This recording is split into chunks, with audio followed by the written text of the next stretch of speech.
Hello students, welcome to channel सब कुछ no. आज आप लोग पढ़ेंगे कक्षा 7 गणित का अभ्यास 5 का F। इससे पहले वाले वीडियो में आप लोगों ने 5 का ही पूरा कंप्लीट वीडियो देखा था, कंप्लीट आप लोगों ने पढ़ाई किया था। तो अगर आप लोग चैनल को नया है तो चैनल को सब्सक्राइब करिए, शेयर करिए और लाइक करिए और वीडियो को पूरा देखिए ताकि एक एक बात आसानी समझ में आ सके।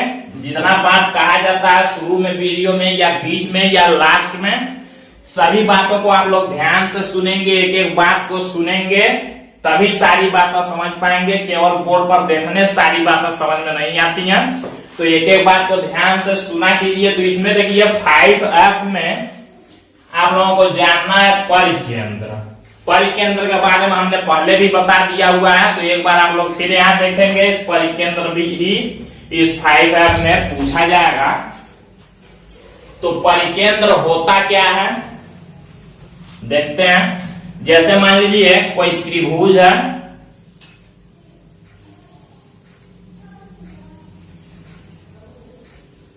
कोई त्रिभुज है ABC। तो त्रिभुज का परिकेंद्र क्या होता है? त्रिभुज की तीनों भुजाओं का लंबार्धक जिस बिंदु पर मिलते हैं उसे ही त्रिभुज का परिकेंद्र कहते हैं। भुजाओं के लंबार्धक भी हम बता चुके हैं पीछे एक्सरसाइज में, एक बार फिर देखेंगे। भुजाओं का लंबार्धक मीन्स भुजाओं को दो बराबर भागों में बांटने वाली रेखा। देखिए त्रिभुज की भुजाओं को दो बराबर, जैसे मान लीजिए त्रिभुज का भुजा ये है AB, इसको दो बराबर भागों में बांटते हैं। दो बराबर भागों में बांटना आप लोग जानते हैं। आधा से अधिक दूरी लेकर ऊपर और नीचे चाप लगाते हैं, उसी दूरी से यहां से चाप लगाते हैं और जो रेखा खींचते हैं ये सीधी रेखा, यही इसका क्या हुआ? लंबार्धक रेखा हो गया। लंबार्धक मीन्स इसको दो बराबर भागों में बांटेगा।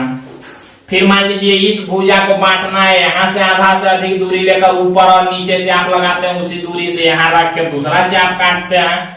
यहाँ से जो रेखा खींचते हैं ये इसका लंबार्धक रेखा हो गया, मीन्स इसको दो बराबर भागों में बांट दिया। इसी तरह इस वाले भुजा का करते हैं, यहाँ पर रख के आधा से अधिक दूरी लेके ऐसे चाप लगाते हैं और यहाँ से भी चाप लगाते हैं और फिर नीचे की तरफ भी। तो यहाँ से जो खींचते हैं ये इस भुजा का लंबार्धक हो जाता है। इस तो तीनों भुजाओं का हमने लंबार्धक मीन्स तीनों भुजाओं को दो बराबर भागों में बांटते हुए जो रेखा हम लोग खींचेंगे और ये रेखाएं जिस बिंदु पर मिलती हैं इसी बिंदु को परिकेंद्र कहते हैं। परिकेंद्र क्या हुआ? त्रिभुज की भुजाओं के लंबार्धक जिस बिंदु पर मिलते हैं उसे ही त्रिभुज का परिकेंद्र कहते हैं। यहां आप लोग परिभाषा क्या लिखेंगे? त्रिभुज की भुजाओं के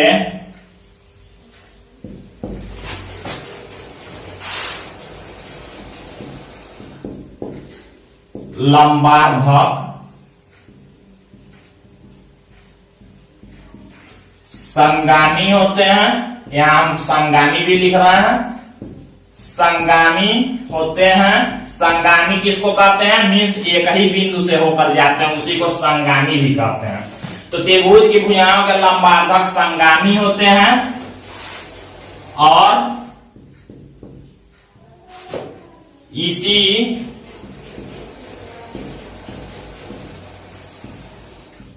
संगमन बिंदु को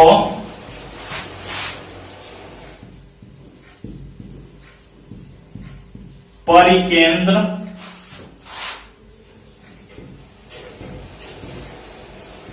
कहते हैं।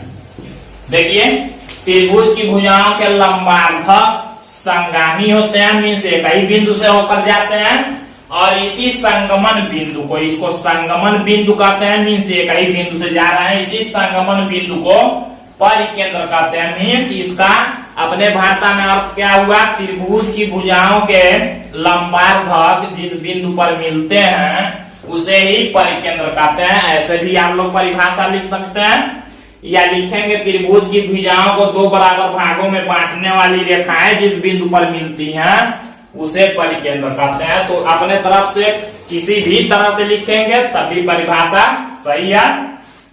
अब इसमें आप लोगों को कुछ और बातें याद रखना है, जैसे कि कौन कौन से त्रिभुज में ये परिकेंद्र, मान लीजिए त्रिभुज के बाहर भी हो सकता है, अंदर भी हो सकता है, त्रिभुज की भुजा पर भी हो सकता है। तो किस किस त्रिभुज में कहां होगा इसको याद रखना है। तो ये भी देख लेते हैं। त्रिभुज हमने बताया था, समकोण त्रिभुज होता है, न्यून कोण त्रिभुज होता है और अधिक कोण होता है, अधिक कोण वाला त्रिभुज। तो देखिए किसमें क्या होता है। पहला मान लीजिए हम लोग लेते हैं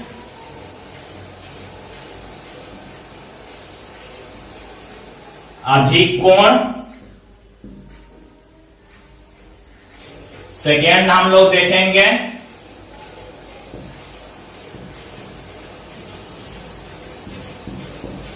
न्यून कोण, सम ये अधिक कोण त्रिभुज,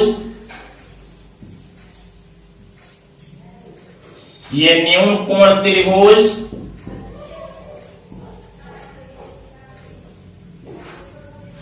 और एक देखेंगे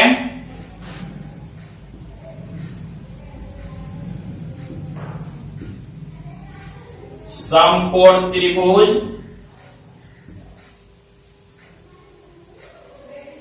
अब ये देखिए अधिक कोण त्रिभुज किसको कहते हैं, हमने आप लोगों को बताया भी था, जिस त्रिभुज में, जिस भी त्रिभुज में एक कोण 90 अंश से अधिक का होगा। अब 90 से अधिक मीन्स 90 से अधिक 100, 120, जितना चाहेंगे 90 से अधिक। मान लीजिए हम ये ऐसे बना रहे हैं 120 अंश वाला, ये तीनों मिला लेंगे तो त्रिभुज हो गया। ये मान लीजिए ए बी सी त्रिभुज हो गया।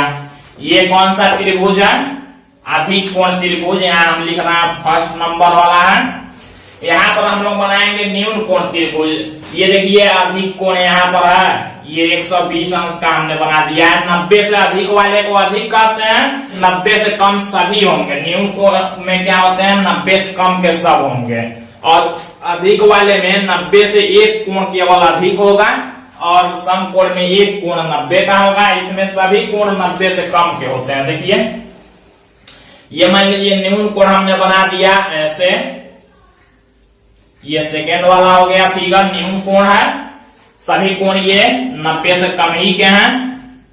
और ये समकोण त्रिभुज में हम लोग एक बना लेते हैं, ऐसे सीधा होता है, आप लोग जानते हैं समकोण त्रिभुज, जो सीधा यहाँ दो रेखाएं होती हैं, यही 90 अंश होता है। इसका भी नाम लिख लेते हैं, इसका भी नाम लिख लेते हैं। ये फिगर 3 हो गया। तो देखिए अब अधिक कोण क्या होता है, एक कोण 90 से अधिक होगा तो अधिक कोण कहते हैं। न्यून कोण त्रिभुज, तीनों कोण 90 से कम हो जाएंगे, और समकोण एक कोण कोई 90 का होगा तो इसको समकोण त्रिभुज कहते हैं। अब ये आप लोगों को जानना, जब आप लोगों ने परिकेंद्र पढ़ा तो इसमें ये याद रखना, मान लीजिए कोई पूछ सकता है कि अगर कोई अधिक कोण त्रिभुज दिया तो उसका परिकेंद्र कहाँ होगा, त्रिभुज के अंदर होगा कि त्रिभुज के बाहर होगा कि त्रिभुज पर होगा। इसी तरह से न्यून कोण त्रिभुज में भी और अधिक कोण, ये समकोण त्रिभुज में भी। तो देखते हैं हम लोग, तो जो ये अधिक कोण त्रिभुज होता है इसमें जो होगा बाहर होता है। इसका मान लीजिए हम लोगों ने ऐसे खींच लिया, और एक इसका खींच लेते हैं, इसका ऐसे खींच लेते हैं, और एक इसका खींच लेंगे। तो देखिए यहाँ पर P है। तो मीन्स क्या याद रखेंगे, अधिक कोण त्रिभुज में जो परिकेंद्र होगा बाहर होगा, बाहर को कहते हैं बाह्य क्षेत्र में। ये देखिए न्यून कोण वाला त्रिभुज है, इस न्यून कोण में हमेशा त्रिभुज के अंदर होगा। जब खींचेंगे आप लोग तो त्रिभुज के अंदर P होगा। तो यहां क्या लिखेंगे, अंदर को कहते हैं अंतः क्षेत्र, मीन्स अंदर है। इसमें बाह्य क्षेत्र में है, इसमें अंतर क्षेत्र में है, और समकोण त्रिभुज में हमेशा इस कर्ण पर होता है। कर्ण का मतलब किसको कहते हैं? 90 अंश के सामने वाली जो भुजा होती है उसी को कर्ण कहते हैं। तो जो इसमें होगा, इसमें हमेशा इसी कर्ण पर, इसी पर होगा, P यहां पर होगा। तो इसमें लिखेंगे कर्ण पर। तो ये आप लोगों को याद रखना है कि अधिक कोण त्रिभुज में जो परिकेंद्र होगा बाह्य क्षेत्र में होगा, और न्यून कोण त्रिभुज में अंतर क्षेत्र में होगा, और समकोण त्रिभुज में कर्ण पर स्थित होगा। एकदम भुजा जो 90 के सामने कर्ण होगा उस पर स्थित होगा। तो इसको याद रखेंगे आप लोग। अब एक्सरसाइज हम लोग देखते हैं। तो आप लोग 5F का पहला क्वेश्चन देखेंगे। इसमें दिया है रिक्त स्थानों की पूर्ति कीजिए। इसमें 3 क्वेश्चन दिए हुए हैं। तो अभी जैसा हमने बताया उसी तरह से ध्यान से आप लोगों को भरना। देखिए दिया समकोण त्रिभुज का परिकेंद्र पर स्थित होता है। अभी हमने बताया समकोण त्रिभुज किस पर होता है, परिकेंद्र उसका, तो भर देंगे कर्ण पर। हमने बताया कि समकोण त्रिभुज में जो परिकेंद्र होता है वो किस पर होता है, कर्ण पर स्थित होता है। इसमें केवल भर देंगे कर्ण। अधिक कोण त्रिभुज का परिकेंद्र त्रिभुज के बाह्य क्षेत्र में होता है। अधिक कोण में हमने बताया बाह्य क्षेत्र में होता है परिकेंद्र त्रिभुज के, लिखेंगे क्या, बाह्य क्षेत्र। इसके बाद देखिए न्यून कोण त्रिभुज का परिकेंद्र त्रिभुज के किसमें होता है, अंदर होता है, मीन्स अंतर क्षेत्र भरेंगे। अभी जैसा कि हमने बताया वैसे ही आप लोगों को भर देना है। अब देखिए सेकंड क्वेश्चन दिया है। इसमें एक त्रिभुज एबीसी खींचिए जिसमें एबी बराबर 3 सेमी, बीसी बराबर 4 सेमी और एसी बराबर 5 सेमी। इस त्रिभुज का परिकेंद्र ज्ञात कीजिए। तो सबसे पहले क्या करेंगे, इस नाप से एक त्रिभुज खींच लेंगे। त्रिभुज में कोई भी भुजा पहले खींच सकते हैं, उसमें कोई दिक्कत नहीं है। तो हमने बताया आप लोगों को सबसे बड़ा वाला खींचने के लिए, तो वो भी खींच सकते हैं, चाहे पहले ये भी खींच सकते हैं, उसमें कोई दिक्कत नहीं होगा। मान लीजिए हमको ए बी पहले खींचना हो तो ए बी खींच सकते हैं। नाप के स्केल से खींचेंगे। एक रेखा मान लीजिए हमने खींच लिया, एक रेखा मान लीजिए हमने खींच लिया ए बी, जो कि 3 सेमी का होगा। यहां दिया तो हम लोग लिख लेंगे 3 सेमी। फिर देखिए अब बीसी कह रहा है, बीसी यहां से बीसी होगा और यहां से एसी होगा, तो बीसी होना चाहिए 4 सेमी का। अब हम लोग क्या करेंगे, प्रकार में नाप के स्केल से 4 सेमी का दूरी लेंगे। इसमें ध्यान दीजिएगा, इसमें दूरी लेना है पहला खींचने के बाद। जब भी त्रिभुज बनाएंगे एक भुजा खींचने के बाद प्रकार में चाप लेंगे, दूरी लेंगे 4 सेमी का। बीसी कह रहा है तो बी पर रख के एक चाप ऐसे लगा देंगे। मान लीजिए हमने यहां पर एक चाप लगा लिया, और फिर देखिए कह रहा है एसी 5 सेमी। अब फिर से प्रकार में दूरी नाप लेंगे 5 सेमी, और एसी कह रहा है तो ए से लगाएंगे और इसको काट लेंगे। अब जहां पर ये कटेगा ए बी, यहां इसका नाम सी लिखेंगे। सी को ए से और बी से स्केल की सहायता से मिलाएंगे। तो देखिए बीसी हो गया है 4 सेमी और एसी हो गया है कितना, 5 सेमी। अब देखिए क्या करना है, जब त्रिभुज ये बना लेंगे तो त्रिभुज का क्या करना है आगे। देखिए इस त्रिभुज का परिकेंद्र ज्ञात कीजिए। अब परिकेंद्र खींचना, तो परिकेंद्र खींचने के लिए हमने आप लोगों को बताया ही था पिछले अभ्यास में।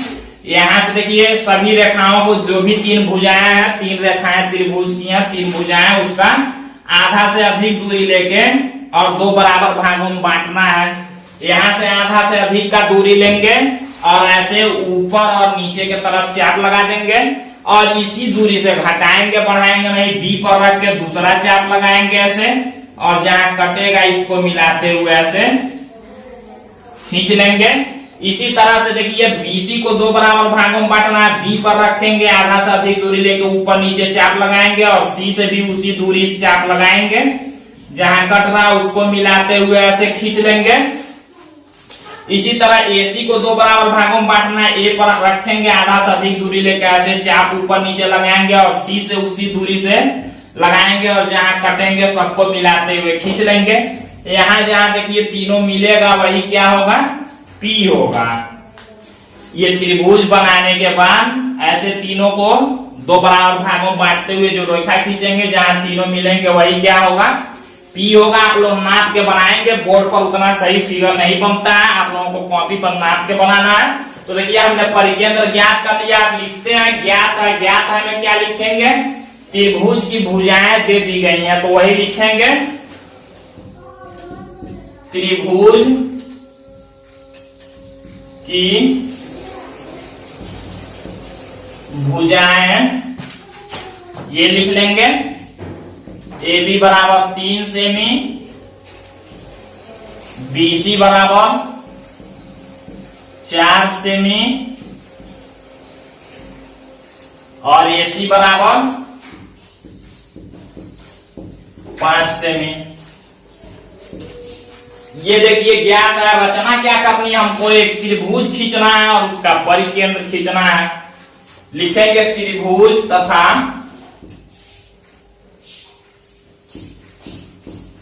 उसका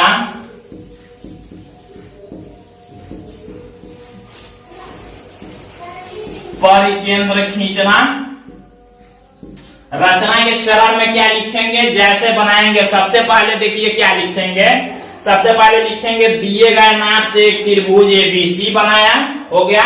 उसके बाद क्या लिखेंगे, त्रिभुज की तीनों भुजाओं का लंबार्धक खींचा। फिर अगले नंबर में लिख लेंगे त्रिभुज के तीनों लंबार्धक जिस बिंदु पर मिलते हैं वही त्रिभुज का परिकेंद्र P है। बस इतना ही लिखना है। 3 नंबर में पूरा कंप्लीट हमने बोल दिया, उसी को आप लोग लिख सकते हैं।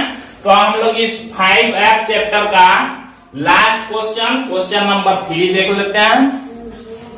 ये हम लोग अब थर्ड क्वेश्चन देखते हैं। दिया है एक अधिक कोण त्रिभुज ABC बनाइए जिसका कोण B अधिक कोण हो। इस त्रिभुज का परिकेंद्र ज्ञात कीजिए। तो एक त्रिभुज बनाना, इसमें कोई नाप नहीं दिया, बस दिया B अधिक कोण हो। तो हम लोग बनाएंगे त्रिभुज ऐसे। मान लीजिए हम एक पहले एक भुजा खींच देंगे। मान लीजिए हमने खींच दिया BC। हमको B पर अधिक कोण बनाना है इसलिए हमने B यहाँ ले लिया, इसी पर अधिक कोण। अब अधिक कोण का मतलब हमने बताया आप लोगों को कि 90 से ज्यादा का कितना भी बना सकते हैं। तो हम लोग बनाएंगे यहाँ 120 अंश का कोण, या तो चांदे से बना लेंगे नहीं तो प्रकार से। आप लोग जानते हैं यहाँ से कोई चाप लगाते हैं ऐसे, देखिए, और जहां कट रहा है यहाँ से उसी दूरी से, घटाना बढ़ाना नहीं है। एक चाप काटते हैं और फिर इसी दूरी से यहाँ से रख के दूसरा काटते हैं, तो यही 120 अंश का कोण बनता है। अब ये भुजा जितना बड़ा चाहेंगे खींच सकते हैं। इसका नाम मान लीजिए हमने A लिख लिया, A को C से मिला देंगे तो ये देखिए हमारा त्रिभुज बन गया है कितना, अधिक कोण त्रिभुज। B पर अधिक कोण कहाँ था, तो B पर हमने 120 बना दिया है। तो ऐसे त्रिभुज बनाने के बाद अब इसका क्या कर रहा है, परिकेंद्र ज्ञात कीजिए। मीन्स तीनों भुजाओं को दो बराबर भागों में बांट देंगे और कोई जरूरी नहीं है कि तीनों को ही बांटा। अब एक बात और ध्यान में रखेंगे, परिकेंद्र जब निकालना होगा तो किसी दो भुजा को बांटेंगे तब भी बात वही होगा। परिकेंद्र जब निकालना होगा तो तीनों भुजाएं जिस बिंदु पर मिलती हैं उसको कहते हैं, लेकिन परिकेंद्र निकालना है, दो ही भुजा अगर निकालेंगे तो वहीं परिकेंद्र हो जाता है। जैसे मान लीजिए BC को हमको दो बराबर भागों में बांटना है तो B पर प्रकार को रखेंगे, आधा से अधिक दूरी लेकर ऐसे ऊपर नीचे चाप लगा देंगे और इसी दूरी से C पर रख के दूसरा चाप लगाएंगे जहां कट रहा है, ऐसे इसको खींच लेंगे। अब मान लीजिए इसको दो बराबर भागों में हमने बांट लिया, चाहे इसको किसी दो ही को बांट देंगे तब भी बात वही होगा।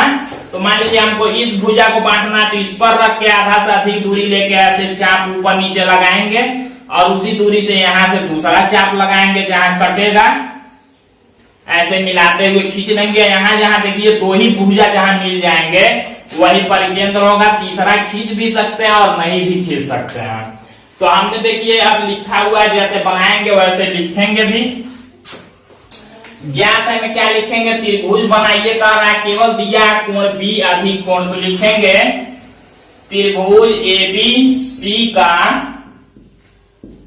कोण बी अधिक कोण, यही केवल दिया क्वेश्चन में कि त्रिभुज ABC बनाना, उसका कोण बी अधिक कोण होना चाहिए।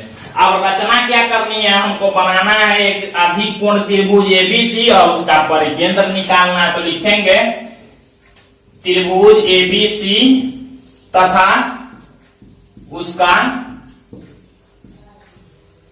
परिकेंद्र, इसी का रचना करना है। यहाँ लिख लेंगे अधिक कोण त्रिभुज, अधिक कोण त्रिभुज ABC तथा उसका परिकेंद्र। रचना के चरण में क्या लिखेंगे, पहले नंबर में लिख लेंगे एक अधिक कोण त्रिभुज ABC बनाया जिसमें कोण B अधिक कोण है। पहले नंबर में क्या लिखेंगे, एक त्रिभुज ABC बनाया जिसमें कोण B अधिक कोण है। दूसरे नंबर पर क्या लिखेंगे कि त्रिभुज के किसी दो भुजाओं का लंबार्धक खींचा, केवल दो ही करेंगे तब भी सही है, तीनों करेंगे तब भी। त्रिभुज के किन्हीं दो भुजाओं का, या ऐसे लिख लेंगे त्रिभुज की भुजाओं BC और AC का लंबार्धक खींचा। तीसरे नंबर पर लिख लेंगे ये दोनों लंबार्धक बिंदु P पर मिलते हैं, अतः बिंदु P त्रिभुज का परिकेंद्र है। तो इतना आप लोग सुन के लिख सकते हैं। तो ये चैप्टर पूरा 5F कंप्लीट हुआ है। इसके बाद आप लोग अगले पार्ट में 5F के बाद देखेंगे एक्सरसाइज। तो आज के लिए बस इतना ही।